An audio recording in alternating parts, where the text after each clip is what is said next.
ଗାଧେଇକି fresh fresh ହେଇକି ready. ଏବେ ଯିବା ଗାଡ଼ି ଚାବି ନେଇକି ମାଛ ଆଣିକି ଆସିବା। ଗାଡ଼ି ବାହାର କରିଦେଲି। ଆସିକି ମାମୁଁ ଘର ପାଖରେ ଠିଆ ହେଇଛି। ମାମୁଁ ଆସିବେ। ମାମୁଁ ଆସିଲେ ଯାଇକି ମାର୍କେଟରେ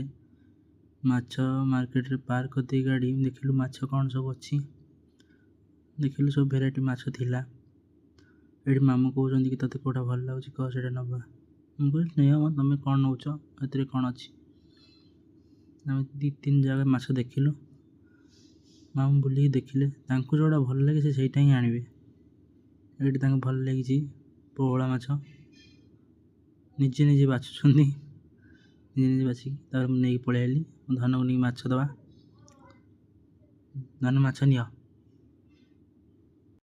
ଧନ ସକାଳ ପିଠା କରିଥିଲା। ଖାଇକି ମୋ ଦୋକାନକୁ ପଳେଇ। ଲଞ୍ଚରେ ଥିଲା ମାଛ ତରକାରୀ, ମାଛ ଛେଚା, ଭେଣ୍ଡି ଦଳା।